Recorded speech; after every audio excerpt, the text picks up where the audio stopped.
Ողջույն, հրապարակի զրուցակիցն է Հայաքվե խորհրդի անդամ Ատոմ Մխիթարյանը։ Ողջույն, պարոն Մխիթարյան։ Բարև ձեզ։ Շնորհակալ եմ հյուրընկալվելու համար։ Պարոն Մխիթարյան, ես որոշ հարցեր պատրաստել էի ձեր համար, այս նախընտրական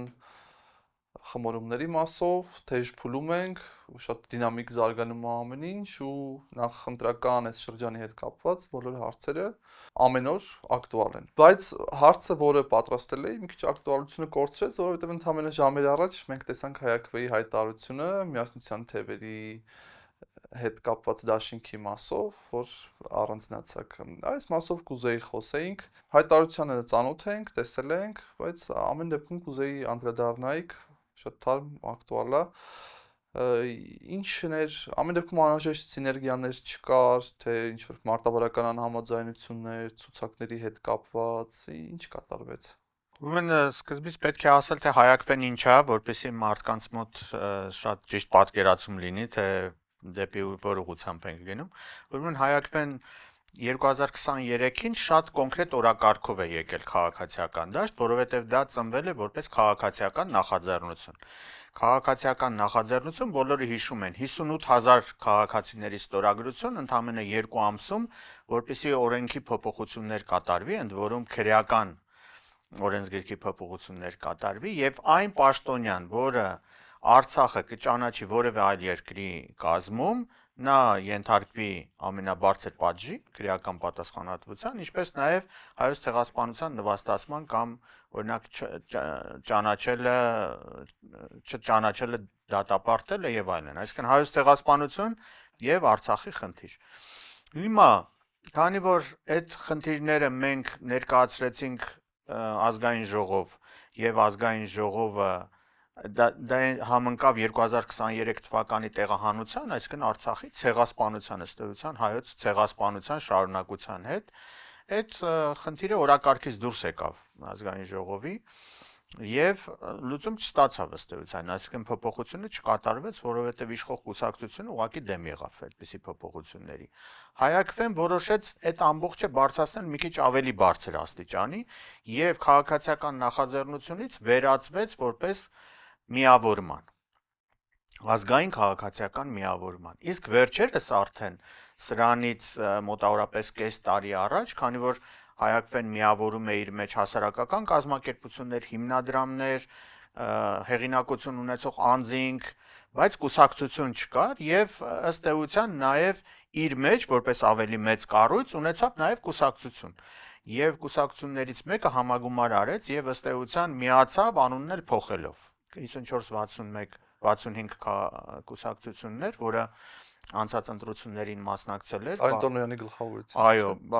բավականին պատկառելի ձայներ էր հավաքել այդ իրավիճակում, եւ նա որոշում կայացրեց անունը փոխել հայկական քվե եւ որպեսզի Հայաքվեն հնարավորություն ունենա նաեւ քաղաքական մակարդակում գործընթացներին որոշակի գործընթացների վրա ազդեցություն ունենալ, որտեղ դա ամենաբարձր մակարդակն է։ Եթե դու չես կարողանում քաղաքացիական որպես նախաձեռնություն ինչ որ հարցեր լուծել, ունենալ նաև այդ գործիքը։ Եվ Հայաքվեն գնում է այդ ուղղությամբ։ Հիմա ինչպես պետք էր անել, քանի որ Հայաքվեն նաև եւ այս ընթացքում ավելացավ մեր օրակարգում եւս մի հարց, դա եկեղեցու պաշտպանությունն էր, որը շատ մեծ թափով եւ շատ լավ կազմակերպվածությամբ Հայաքվեն կարողացավ ամբողջ անցած տարվա ընթացքում իրականացնել։ Ընտրությունների վերահսկողություն իրականացրեց, այսինքն քայլ դեպի քաղաքական ուրեմն ասպարեզ։ Իսկ առիթ եղավ փաստորեն այս ընտրությունները, որպեսզի մենք կարողանանք նաև քաղաքական մասնակցություն ունենալ նաև ընտրություններին։ Եվ դեռ անցած տարվա հոկտեմբերին Հայաքվեն Ծիծեռնակաբերդի բարձունքում հայտարարությամբ հանդես եկավ,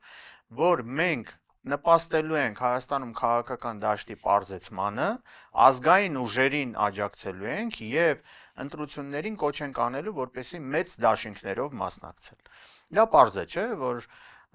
բոլորը արդեն գիտեն ձայները չփոշյանա, ուրեմն եւ իշխող քաղաքական ուժը հնարավորություն չունենա այդ փոշիացած ձայները իրեն գումարել, ինչպես անցած ընտրություններին եղավ, եւ մեծամասնություն ունենալ ազգային ժողովում։ Եվ անընդհատ բանակցություններ սկսեցինք տարբեր քաղաքական ուժերի հետ, որպեսզի մեր աջակցությունը նրանց ցուցաբերենք։ Ըստ էության պարզ դարձավ այդ ընթացքում, որ պետք է փնտրել են քաղաքական ուժերի մեջ միասնություն, որոնք գաղափարական շատ էական տարբերություններ չունեն։ Եվ այդ ուժերի մեջ էլի կային բացի միասնության թևերից, որը քաղաքական նախաձեռնություն է, որոնց հետ անընդհատ բանակցությունների մեջ են եղել, շատ լավ հանդիպումներ են ունեցել, իրար հետ համատեղ միջոցառումներ են կարել, եւ այդ բանակցությունները տևեցին մոտավորապես արդեն մի 3-4 ամիս, եւ դրանից հետո մենք նաեւ միասնության թևերի հետ ստորագրեցինք հայտարարություն, որը ենթադրում էր, որ ընտրություններին պետք է մասնակցենք համատեղ ջանքեր դնենք եւ ընտրություններին դրանով մասնակցենք, բայց վերջնականորեն դեռ են հիմնական հիմնադրույթները, որոնք պետք է դրված լինեն մեր նախընտրական ծրագրում, քանի որ միասին են գնում, պետք է միասնական նախընտրական ծրագիր ունենանք։ Դրանց մասին դեռևս քննարկումները շարունակվում էին, բայց վերջին շաբաթների ընթացքում պարզ դարձավ, որ որոշակի տարբերություններ կան այնտեղ, հատկապես ոչ թե ռազմավարության առումով,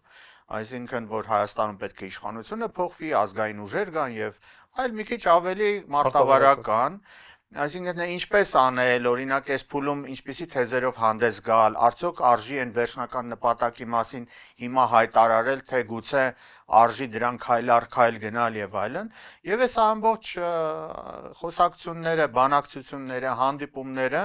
մեզ բերեցին այն ենթադրության, որ ավելի լավ է այն ձևաչափը, որ ընտրել էինք, այսինքն միասնական ցուցակ եւ մեկ կուսակցությամբ մասնակցել ընտրություններին, առայժմ ձեռնպահ մնալ այդ ձևաչափով ընտրություններին մասնակցելուց,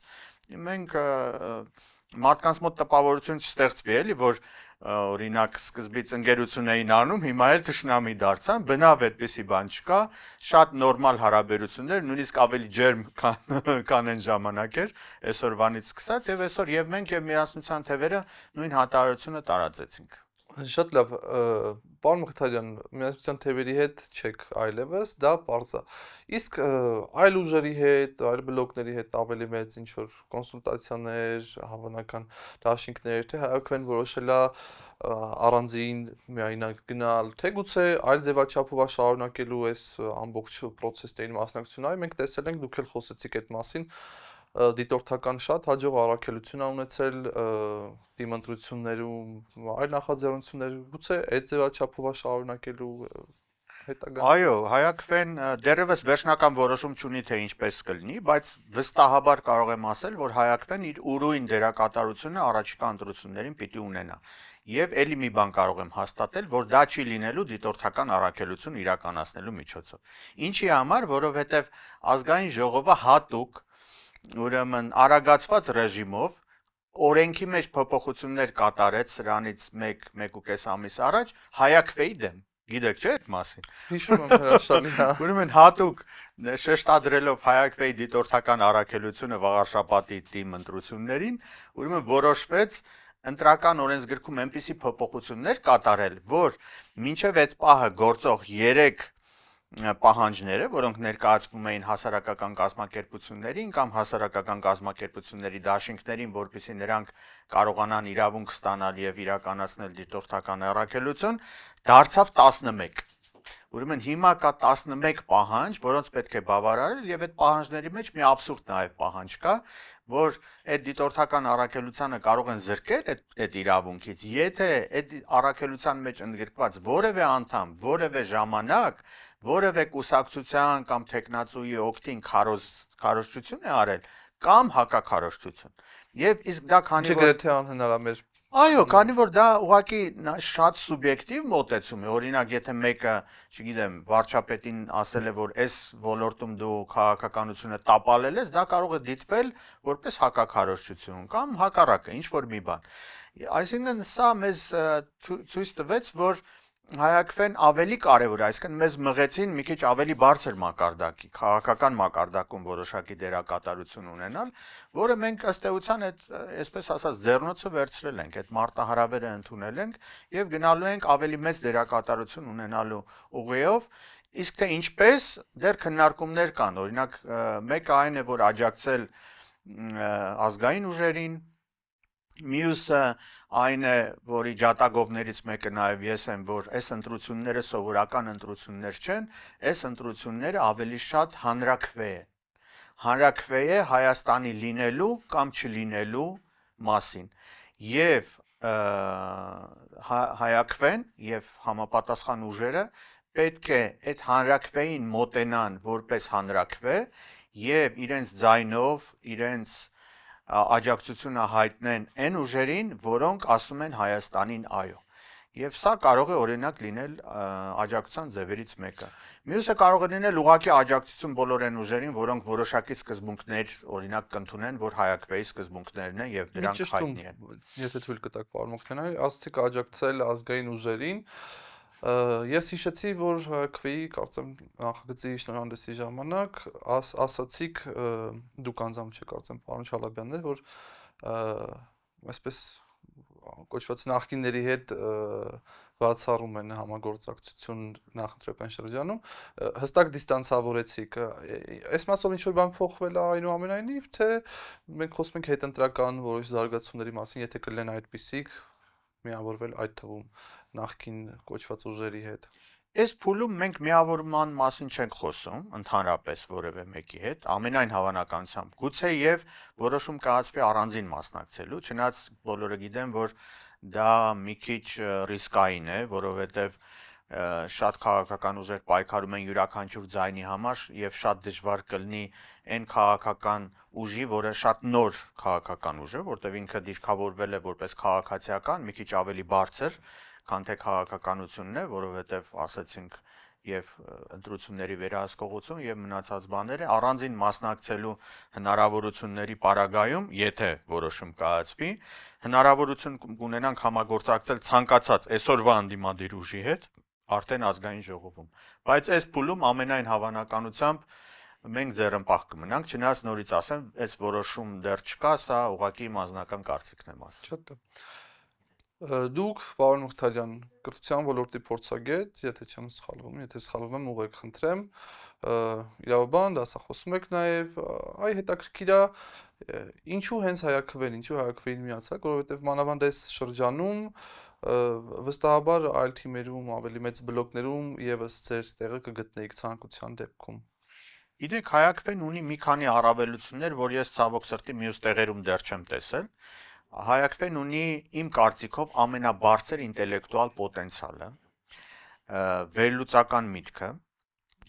եւ այն մարդիկ, որոնք հավաքվել են հայաքվեում, ինձ ըստ էության դա է գրավել, որպեսզի ես հնարավորություն ունենամ օրինակ այդ վերլուծական մտքից օգտվել, զարգացնել, իմ ներդրումը ունենալ, դա շատ կարեւոր է։ Ընդ որում դա միայն քաղաքականությանը չի վերաբերվում։ Միջազգային հարաբերություններին կարող է վերաբերվել, ուրեմն հենց կրթության խնդիրներին կարող է վերաբերվել եւ այլն։ Եվ ես մտածում եմ, որ վերջին հաշվով այն ուժերին է ապագան տրված նաև Հայաստանում, որոնք յուրաքանչյուր խնդրին վերաբերվում են որպես մասնագետներ, պրոֆեսիոնալներ կամ հայերեն լավ բառ արհեստավարժներ։ Եվ ես այդ արհեստավարժների ամենամեծ կոնցենտրացիան տեսնում եմ հենց հայաքվեում։ Սա է եղել իմ մոտիվացիան, այսինքն այնպիսի միջավայր ընտրել, որը ինձ համար կոմֆորտ կլինի։ Եվ դա հայաքվեի միջավայրն է, եւ ես կուզենայի այն միջավայրը, որ կա հայաքվեում, այդ բարի միջավայրը, այդ ստեղծագործական հնարավորություններ տրվող միջավայրը տարածվեր նաև մյուս տեղերում եւ դրա համար մենք օգնելով մյուս քաղաքական ուժերին, շակերտներում ասենք, թելադրելու ենք նաև համապատասխան միջավայր այդ քաղաքական ուժերին, որպեսզի իրար հետ կռիվ չանեն, այդ hate speech-ի մասին են, չէ՞, հիմա շատ խոսում, որպես ատելության խոսքը շատ չլինի եւ վերջին հաշվով հանդուրժողականություն եւ համերաշխություն տիրի ամբողջ Հայաստանում։ Շատ լավ։ Որպես կրթության ոլորտի փորձագետի մի հարց, որ այս օրերին շատ ակտուալ է, շատերի սա հետաքրքրում։ Ուր է գնում կրթական համակարգը, ֆասադը կա, կարծես ասում են բարեկարգվում է, հեղափոխվում է, բայց խորքային process-ները ինչի մասին են, ինչ է կատարվում այսօր կրթական համակարգում։ Ուրեմն այդ հարցին պետքա ցավով պատասխանեմ, որովհետև ես օրինակ դաստիարակվել եմ այնպիսի ընտանիքում, կամ ուղիղ կարող եմ ասել ուսուցիչների ընտանիքում, եւ իմ ձգտումը դեռևս աշակերտական տարիներից, ուսանողական տարիներից եղել է այնպես, որ ավելի շատ նմանվեն այն մարդկանց, որոնք կրթության մեջ եւ գիտության մեջ որոշակի ներդրում են ունեցել, հաջողությունների են հասել ոչ միայն Հայաստանի սահմաններում, այլ նաեւ աշխարհի մակարդակում եւ ըստ էության իմ դաստիարակությունը այդ ուղղությամբ է ինձ տարել։ Եվ ես մեծանալով ուսուցիչների ընտանիքում ձգտել եմ ավելի շատ իմ ներդրումը ունենալ նաեւ կրթության զարգացման, որովհետեւ ինքս նաեւ տարիներ շարունակ Եվրամիությունում աշխատել եմ կրթության ոլորտի փորձագետ, եղել եմ երիտասարդության ոլորտի փորձագետ, իմ ներդրումը ունեցել եմ, նաև միաժամանակ տեսել եմ, թե ուրիշ երկրներում ինչպիսի մոտեցում կա, եւ միշտ ուզեցել եմ այդ լավ փորձը բերել Հայաստան։ Հիմա եւ ինչի մասն եմ ուզում ասել, որ Հայաստանը կրթության վիճակը լավն է թե վատն է, պիտի համեմատես ուրիշ երկրների հետ, երկու տեսակ կա, երկու տարբերակ կա, կամ այս պահի դրությամբ ուրիշ երկրներում ինչպիսին է իրավիճակը, կամ երկրորդ տարբերակը համեմատում ես հիմա իրավիճակը, օրինակ սրանից 15-20 տարի առաջվա նույն Հայաստանի իրավիճակի հետ։ Միանգամից կարող եմ պատասխանը ասել։ Հայաստանում կրթության վիճակը եւ համեմատած աշխարհի միջինի հետ եւ հարևան երկրների հետ, գրագիտության մակարդակն է, կրթության զարգացվածության, ֆինանսավորման զիջում է էապես եւ Հայաստանի կրթության վիճակը համեմատած Հայաստանի հետ սրանից 10 տարի, 15-20 տարի առաջ էապես զիջում է։ Մենք ունենք անգրագիտության ուղղակի զարմացնող մակարդակ, ուղղակի զարմացնող, երբ դպրոցական երեխաները, օրինակ 4-րդ դասարանի երեխաները հայոց լեզվի իրենց մայրենի լեզվի թելադրությունից 3-ից 1-ը բացական գնահատական է ստանում։ Այսպիսի իրավիճակ երբեք Հայաստանում չի եղել, այսպիսի իրավիճակ ոչ մի հարևան երկրում չկա։ Մյուսը մաթեմատիկայից 3-ից 2-ը ստանում է պարզ մաթեմատիկական գործողություններ չի կարող անել։ Իսկ ֆունկցիոնալ անգրագիտության մակարդակը դպրոցական վիճակում արդեն 1/3 է։ Երբ որ երեխան ինչ-որ բան կարող է կարդալ, բայց չհասկանալ, թե ինչ է կարդում, եթե նույնիսկ տառերը ճանաչում է։ Այս վիճակով Հայաստանը զարգացման ուղղակի չի կարող բռնել։ Տեսեք, պարոն Մխիթարյան, թեմայի մեջ մի այլ հարց։ Մեծաթիվ դպրոցներ են պլանավորում փակել, ԿԳՄՍ-ն պլանավորում է, ու դա մեկնաբանում են որպես խոշորացում, բարելավում, երեխայի լավագույն շահից, չգիտեմ, ամենատարբեր ձևերով փաթեթավորում են։ Սա ի վերջո ոչ կոմպետենտություն է, թե հստակ քաղաքականություն, եթե այդպեսին ուղղված ինչի մասով։ Մենք բազմիցս ասել ենք, որ կրթությանը այս իշխող քաղաքական ուժը ավելի լավ է ձեռք չտա, էլի, որովհետև որտեղ ձեռք տվեց, այդ կրթության այդ ոլորտը քանդվեց եւ հիմա ունենք ըստ էության փլուզված մի հատ կրթական համակարգ եւ ձեր բերած օրինակը դրա ամենավառ ուրեմն արտահայտումն է, որովհետև դու որում որոշումը կայացվել է այդ փոքր դպրոցները իբր փակելու կամ օպտիմալացնելու, կլաստերիզացիա են անում, չգիտեմ ինչեր։ Տարբեր փաթեթավորումներ։ Այո, ինչ որ, բայց ոչ միտեղ չեք գտնի այդ դպրոցները փակելը։ Երբ որ ուղիղ հարցնում ես, ասում է, չէ, մենք հո դպրոցներ չենք փակելու, ասում է, մենք ուղղակի չենք թողելու, որ այդ երեխաները իրենց գյուղի դպրոցի դուռը բացեն։ Չենք փակում դպրոցը, չենք թողելու այդ դպրոց մտնեն։ Իրենց տանելու ենք ուրիշ դպրոցներ։ Էս է սրա պատասխանը։ Տեսեք, որ ուղղակի ասեմ, էլի անթույլատրելի է։ Մենք դրանով դատարկելու ենք եւ հանձնելու ենք ըստ էության մեր թշնամիներին, տարբեր ձևերով թշնամիներին, այդ բնակավայրերը, այդ երեխաների ճակատագիրը։ Տեսեք, պարոն Մխիթարյան, դուք շատ հետաքրքիր հորդոր արեցիք իշխանություններին կրթական համակարգին ձեռք չտալու, բայց ոչ միայն կարծում եմ ձեր հորդորը չեն լսելու, այլև ձեռքերը ավելի խորն են մտցնում։ Վերջերս շրջանառվում է բուհական համագործակցության մասին, ինչ որ ընդ որում թուրքական ինչ որ բուհերի հետ համագործակցության մասին, որի շրջանակում պիտի ուսանողներ գնան, բայց process-ը առնվազն այս պահին կարծես միակողմանի է, հայ ուսանողներ պիտի գնան, հա։ Այս ի վերջո սա ինչ է, իրոք ինչ որ բարեկամական ժեստ Թուրքիայի կողմից, թե գործակալների հավաքագրման փորձ Թուրքիայի կողմից, հասարակության մտահոգությունները հիմնավոր է, թե ոչ էս։ Այո, ես մարդիկ, որոնք չգիտեն, ասեմ, որ սա ըստ էության Թուրքիայի կառավարության ծրագիրն է, ոչ թե բուհերն են նախաձեռնում, այլ հենց Թուրքիայի կառավարությունը, այսինքն պետությունը, եւ այդ ամբողջը անում են պետական ֆինանսավորմամբ, Թուրքիայի կողմից, Թուրքիայի պետական ֆինանսավորմամբ։ Նրանք ծրագիր ունեն եւ տարբեր երկրներից ուսանողական տարիքի եւ բոլոր իրենց հարգող երկրները իդեպ ասեմ ունեն եւ Ռուսաստանը ունի եւ նահանգները այդպիսի ծրագրեր շատ անում են եվրոպական երկրները ուրիշ տեղերից ուսանողներին տանում են իրենց մոտ շատ լավ կրթություն են տալիս կրթաթոշակ են տալիս հետո հնարավորություն են տալիս որպեսզի ուսանողները բակալավրիատը ավարտելուց հետո մագիստրատուրայում շարունակեն հետազոտողներ դառնան գիտնականներ դառնան տեղի լեզուն սովորեն մշակույթը սովորեն եւ հետո դառնան ինչ պիտի դառնան այդ մարդիկ ազդեցության գործակալներ այո դա միակողմանի ծրագիր է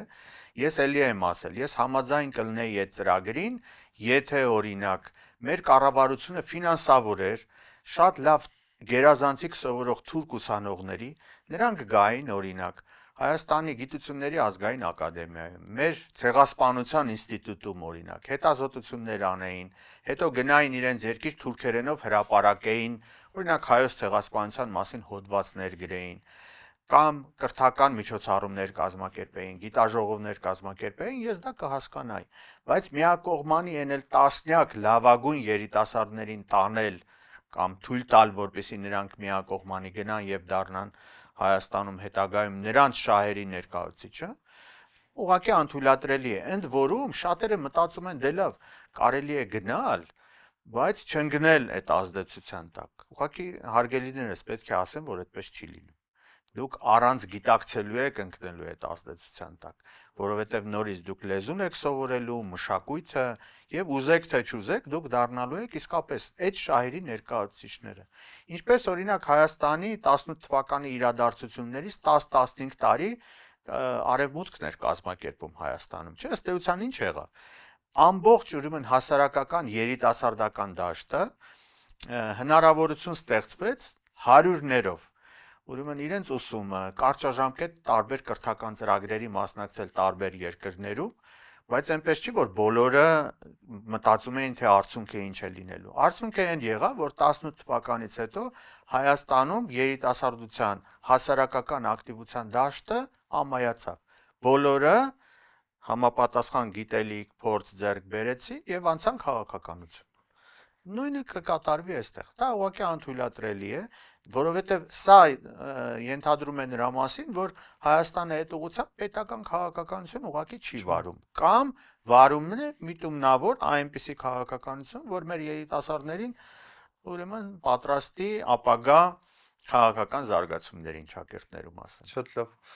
Վերադառնանք նախընտրական process-ներին, այ այս իրենց իշխանությունների հապճեպ փոփոխությունները, ինչ որ օրենքներ, դրա մշակումներ եւ այլն ամենաթարմից դերևս, հա, գանք այս վերջում ընդհանրապես մի քանի օր առաջ հապճեպ ինչ որ նախագիծ բերեցին դաշինքների անվանումների հետ կապված, դերևս ասում են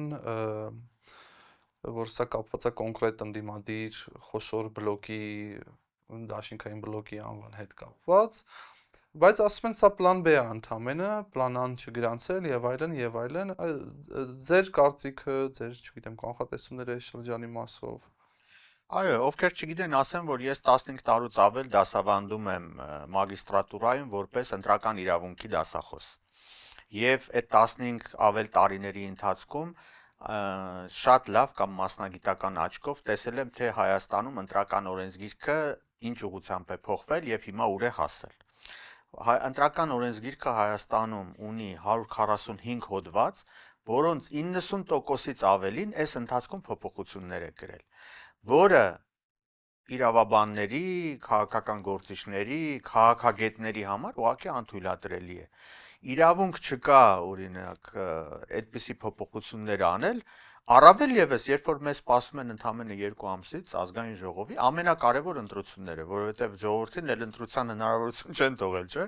Ազգային ժողովն է, թիմ ընտրություններն է։ Հեն էլ ժամկետները երկարացրել են 5 տարով։ Ուրեմն այդպիսի փոփոխություններ իսկապես չի կարելի անել, որովհետեւ դրանք խաթարում են ամբողջ ընտրական գործընթացը, մարդկանց տրամադրվածությունը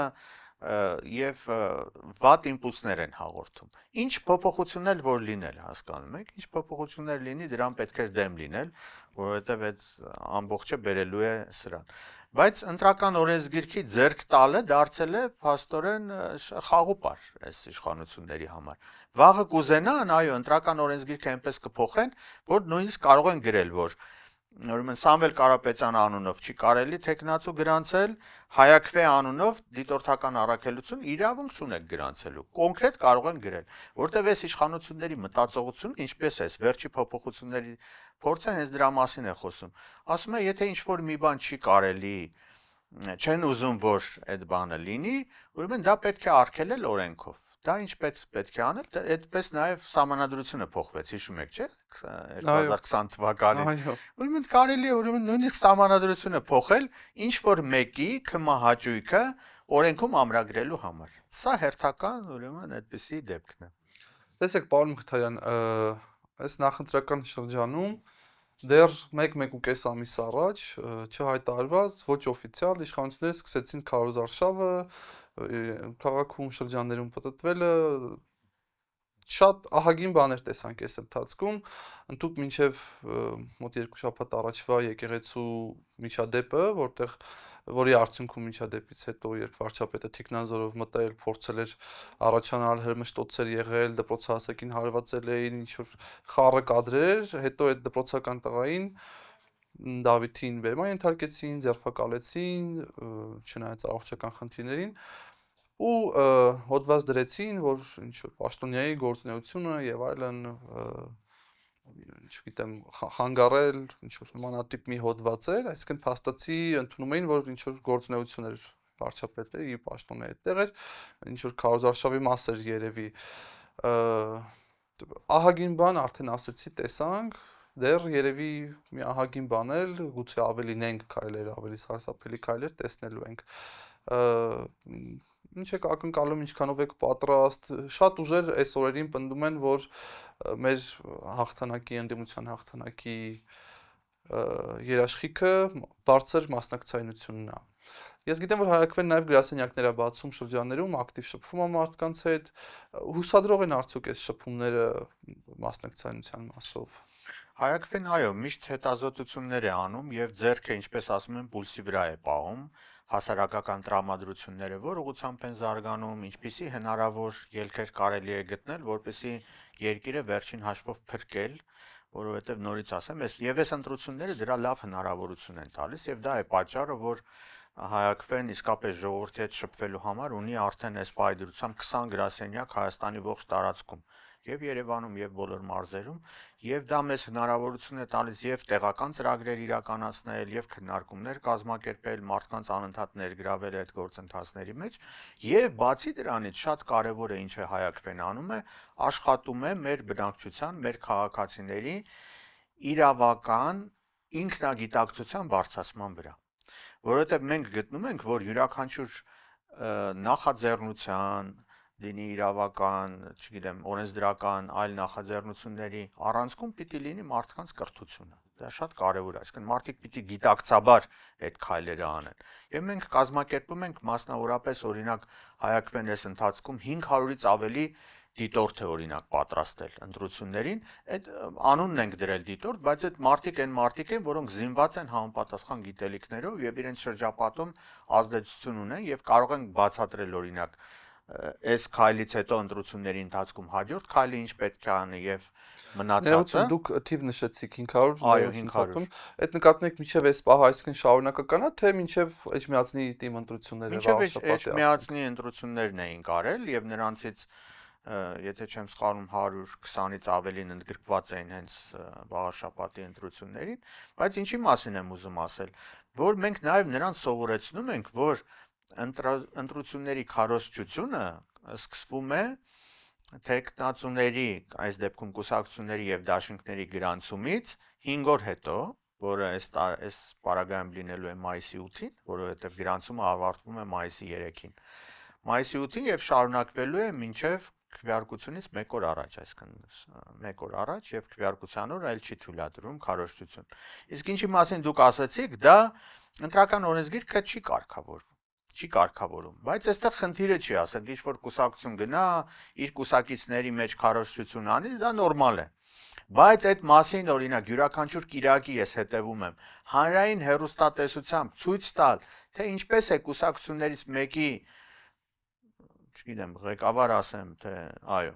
ղեկավարը որ ընտրվել է, նա քարոզչություն իրականացնում իր կուսակիցների հետ։ Դա հանրային հերոստանգերությամբ ցույց տալու բան է։ Այսա արդեն այդ կարմիր սահմանների, կարմիր գծերի խախտում է, որը մենք բոլոր մարդկանց ասում ենք, որ սա արդեն անթույլատրելի է։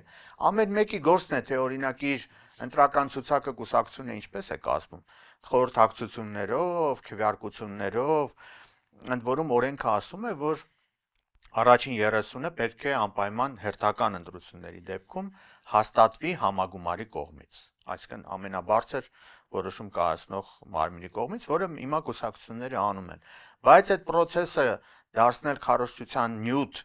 եւ ցույց տալ, նորից եմ ասում, հանրային հերոստանգերությամբ, որը հանրային բառը նշանակում է նա սնվում է մեր բոլոր քաղաքացիների տված հարկերի հաշվին։ Եվ ցույց տալ մի կուսակցության դա ուղղակի միակողմանի բան է։ Եվ ես խորհուրդ եմ տալիս բոլոր ընտրական գործընթացում ընդգրկված հատկապես դիտորդներին եւ հատկապես միջազգային դիտորդներին այս փաստը արձանագրել եւ ասել, որ Հայաստանում այո, ընտրությունների քարոզչությունը դեռ չսկսած, արդեն դրա խախտումները մենք պետք է ցույց տանք եւ արձանագրենք։ Պարոն Մխիթարյան, կուզենայի նաեւ որպես կրթության ոլորտի փորձագետ, մասնագետ մեկնաբանեիք այս դեպրոցականի, ձերբակալված դեպրոցականի Դավիթի հետ կապված միջադեպը, ընդամենը 3 տեղեկացանք փաստաբանից, որ գլխուղեղի ցնցում ունի նաև տղան, համառորեն պահում են կալանքի տակ։ Սա ինչ է կարծում, ընդ որում ուզում եմ նորից նշել, որ փաստորեն հաշվի չէին առնվել այդ բժշկական հանգամանքները համապատասխան պատկան մարմինների կողմից, ընտանիքը ստիպված եղավ հանրայնացնել, նաև այլ առողջական խնդիրների մասով։ Սա ինչ է, հստակ մեսիջ ընդդիմությանը պատժելու մասով, թե ավելի այլ մեսիջ է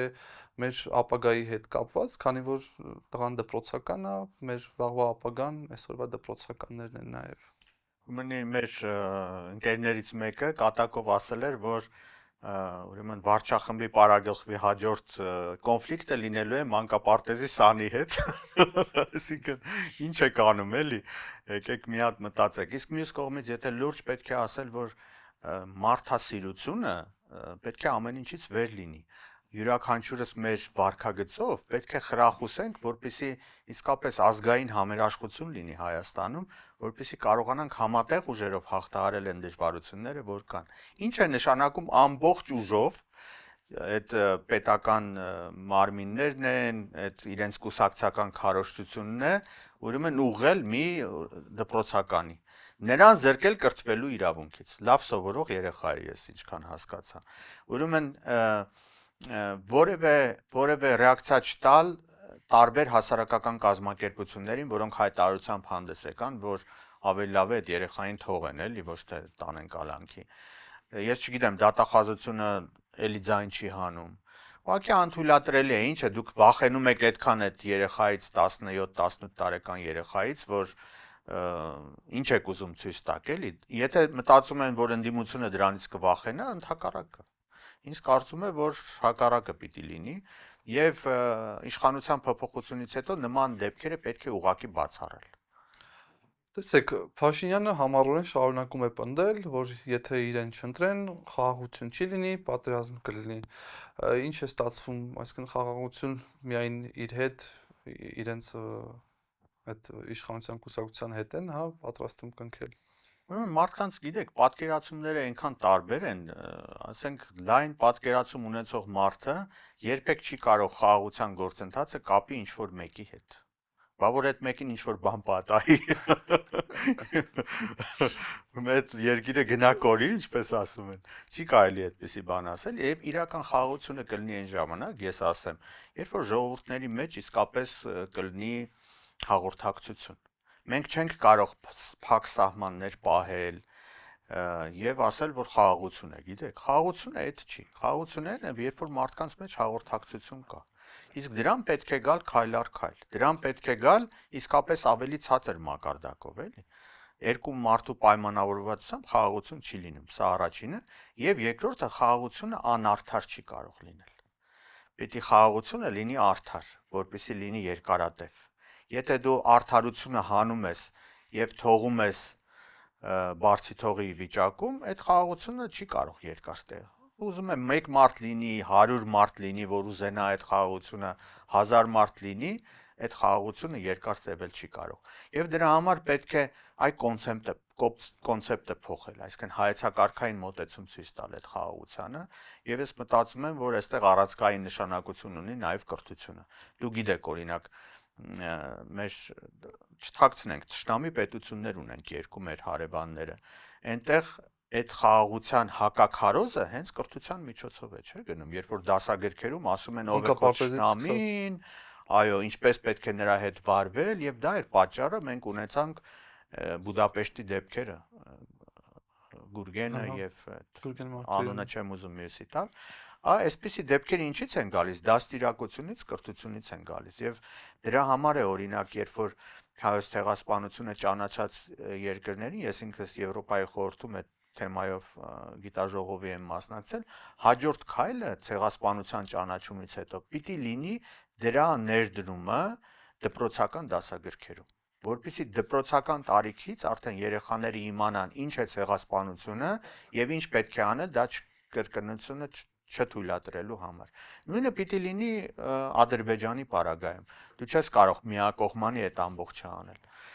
Այսինքն մի քիչ պետք է լայն մտահորիզոնի մարդիկ լինեն որոշում կայացնողները, հատկապես խաղաղության եւ պատերազմի հարցում։ Պարոն Մխիթարյան, մի քանի օր առաջ Հայաստանի վարչապետը հանդիպում ունեցավ Ռուսաստանում, բավականին կարծես սաղմկահարույց էր, լայն քննարկվեց, թե հայկական մեդիատիրույթում, թե ռուսական, կարծես հստակ մեսիջներ եղան ռուսական կողմից, գազի գնի հետ կապված, չգիտեմ, ԵԱՏՄ, Փաշինյանի վերընտրվելու մասով։ Իսկ հնարավոր է այդ ժամանակ Փաշինյանի վերընտրվելու դեպքում տնտեսական հետևանքները այնքան ծանր լինեն, որ Փաշինյանի գուժած պատերազմին չզիջեն։ Այո, որովհետև ըստ էության այդ հանդիպումը ինչ ցույց տվեց, ես ասում եմ ժողովրդի տրամադրությունները, որովհետև մարդկանց այդ շփումները ինձ բերել են այն համոզման, որ հիմա ընտրությունների արդյունքում մարդիկ պիտի ընտրեն տնտեսական պատերազմի եւ Հայաստանի ինքնուրույնության եւ ինքնուրույն որոշում կայացնելու մեջ, այսինքն պետք է հասկանանք, որ իսկապես այս իշխանության հանկարծ դրան չեմ հավատում, վերարտադրության պարագայում շատ իսկապես դաժան օրեր կարող է սպասվեն մեր ժողովրդին, հանուն ինչի, հասկանում եք դա, եթե իմանանք հանուն ինչի, էլի պատրաստ ենք, բայց ինչի համար էլ, ինչ որ մեկի իր աթոռը պահելու համար ենք այդ ամբողջը անելու, հա, որը իր աթոռը շատ սիրում է եւ չի ուզում հեռանալ։ Չի կարելի այդպիսի բան անել, պլյուս դրան մենք խաղաղասեր ժողովուրդ ենք եւ երբեք չի եղել, որ հայերը, չգիտեմ, ասենք թե պատերազմ հրահրեն, իրենք հարձակումներ կատարեն եւ այլն, մեր խաղաղասիրությունը հենց այդտեղ է գալիս։ Մենք ինչ որ թշնամիներ ման չենք գալիս,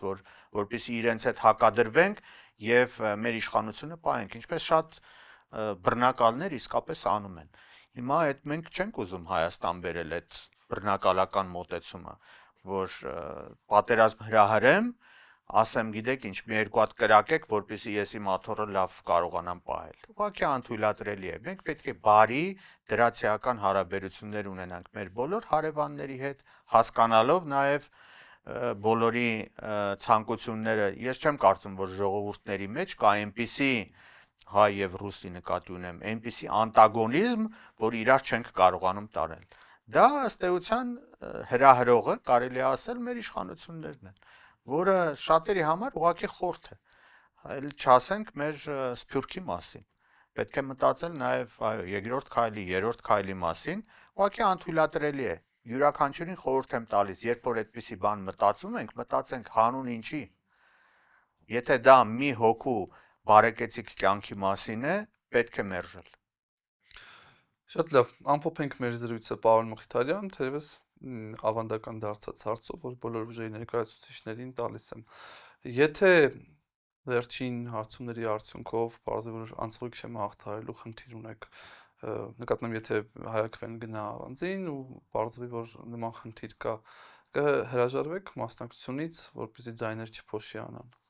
Այո, մենք ի սկզբանե այդ որոշումը արդեն ունենք, մենք դրա համար ենք դեռևս, ինչպես ասացի, անցած տարի հոկտեմբերից հանդես եկել այդ հայտարարությամբ, որ պետք է ձևավորել իսկապես նորմալ բևեռ, այն առումով, որ նա պետք է ոչ միայն հաղթահարի, այլ իհարկե մեր համար պլան մաքսիմում ենք դրել, որպեսզի իշխանությունը միանձնյա հնարավորություն ունենանք Հայաստանում ունենալու, ինքնուրույն վարելու այդ քաղաքականությունը, որովհետև եթե դու նույնիսկ եթե հաղթահարես,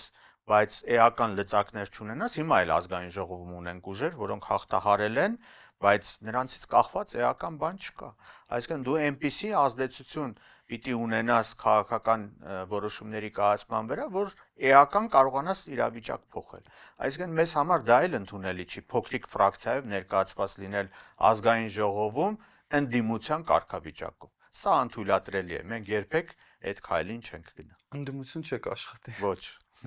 Շատ լավ, շնորհակալ եմ, պարոն Մխիթարյան։ Ես էլ եմ շնորհակալ։ Մեր զրուցակիցն էր Հայ Աքվե խորհրդի անդամ Ատոմ Մխիթարյանը։